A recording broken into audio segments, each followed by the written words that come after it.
Eu acabei de passar 10 dias a trabalhar numa quinta portuguesa no meio do nada. É isso mesmo, pessoal. Eu, Elisa Vega, a pessoa mais cronicamente online que conheces, acabei de passar 10 dias a limpar estrume, a plantar colheitas e a virar um monte de composto. O ano passado tem sido muito intenso para mim. Eu trabalhei imenso este ano porque foi o meu primeiro ano como criador de conteúdo a tempo inteiro. E é muito que queria fazer um digital detox, sabe?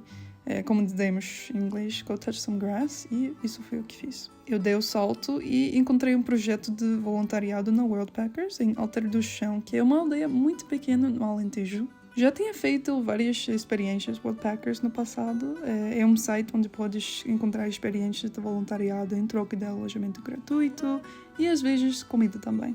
Isto não é patrocinado, pessoal, não estou a ser paga para falar sobre eles, mas eu sim tenho um código que te dá um desconto, é EliSpeaks, se quiseres poupar algum dinheiro. De qualquer forma, são cerca de 3 horas de autocarro de Lisboa até Alter, e eu tive um lugar no autocarro mesmo ao lado da minha co-voluntária, a Nina, e fomos conhecendo-nos ao longo do caminho.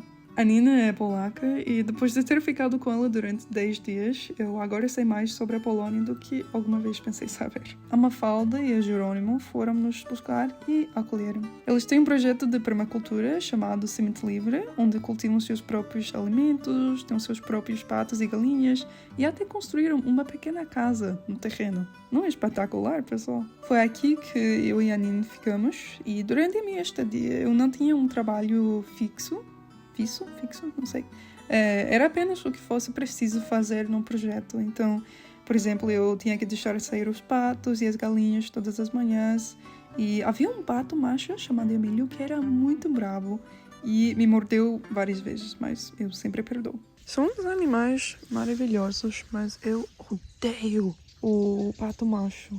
Odeio. E por quê? Porque é ameaçadora. Quando eu deixo os patos sair, ele me segue por 5 minutos seguidos, algo assim, porque eu acho que ele acha que eu estou a tentar magoá-los de algum jeito. Eu não posso voltar para deixar as galinhas sair até que ele vai, então eu estou aqui a esperar até então. Alguns dias concentravam-nos em plantar novas colheitas ou em virar o composto. Eu aprendi tantas palavras botânicas novas em português que já me esqueci, porque plantamos muitas ervas e frutos que, mesmo quando os traduzimos para inglês, pessoal, eu não sabia o que era. Eles tinham romazeiras, o meu fruto preferido, e plantas de menta para fazer chá de menta, e então por isso isto era o meu paraíso. O vizinho, do outro lado da rua, ele tinha vacas e um dia deixaram-nos ir lá colher o seu estrume que usamos para alimentar as favas que plantamos. Esta estrume é uma palavra que eu nunca pensei aprender em português.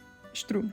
Por falar em favas, a Mafalda avisou-me antes de chegarmos que também iríamos ajudá-los a cuidar de 2 gatinhos muito queridos chamados Feijão e Fava. Eram demasiado fofos. O Feijão adorava mimos e era como uma máquina de ronronar, sempre a ronronar este. Adorava sentar-se nos meus braços como um bebê e apanhar sol. E também fazia cocô e xixi na minha cama, o que não era nada bonito. Mas eu perdoo sempre, como eu disse. A Fava, no entanto, era muito mais tímida e foi preciso muito trabalho de persuasão e algumas latas de comida para ganhar seu coração. Mas as minhas partes preferidas do dia eram quando partilhávamos as refeições. Todos tomamos turnos na preparação de refeições. A Mafalda, ela fez feijão, a Nina fez uma sopa de batata polaca e eu fiz shakshuka.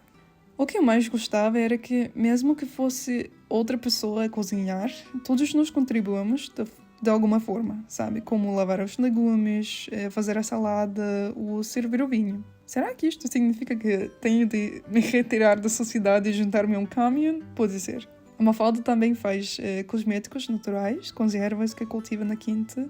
Ensinou-nos a fazer sabonete em lã e foi incrível ver a sua paixão pela sustentabilidade e simplicidade numa indústria que enfatiza abundância e, a experimentação de todas as novas tendências, né? De qualquer forma, depois de terminar o trabalho do dia, divertimos-nos imenso. Pintamos o mural, a Nina e o Jerônimo tocaram música, assamos castanhas e marshmallows e chouriço alentejano. Também nos foi dado um par de dias de folga para explorar a aldeia Por isso eu fui até lá um dia de bicicleta. Olhem, oliveiras. E simplesmente eu desfrutei da minha solidão.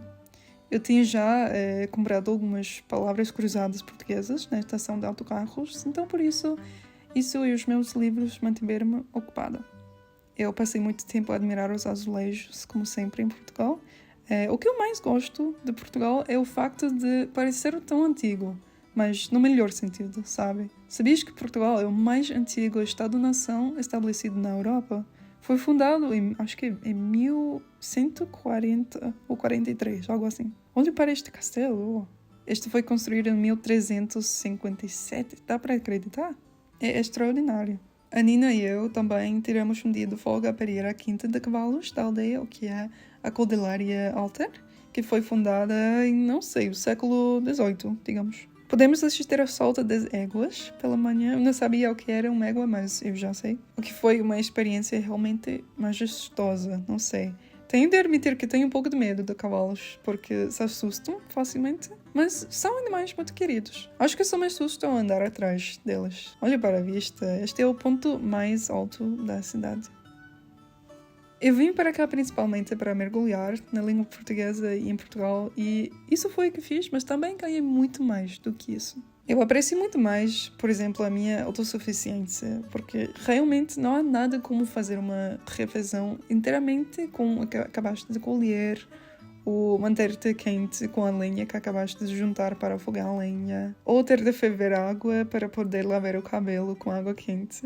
Então agora aprecio muito mais ter duches quentes ilimitados aqui em casa, na Alemanha. E como eu disse antes, pessoal, eu li muito durante a minha viagem. Eu acabei quase 4 livros, acho que foram 3,5, porque só tínhamos um pouco de energia solar. E depois do sussepor, pessoal, não há muito a fazer. Então eu li mais e ainda mais e eu adormeci às 21 horas. E foi isso. Mas sinto que, pessoal, isto não é para ser muito touchy-feely e fake deep, mas sinto que, pessoal, a minha maior lição foi que eu preciso realmente de muito pouco para ser feliz. Eu já sinto-me um pouco mais inspirada a concentrar-me na minha ligação comigo mesma, na minha saúde, a ler, a aprender, a explorar, sei lá, e a dar prioridade a colecionar mais destas experiências. Muito obrigada, Mafalda e Jerônimo, pela maravilhosa experiência aqui na Semente Livre. Para concluir, qual é uma aventura ou uma experiência que vocês sonham viver? Obrigada por assistirem e até a próxima.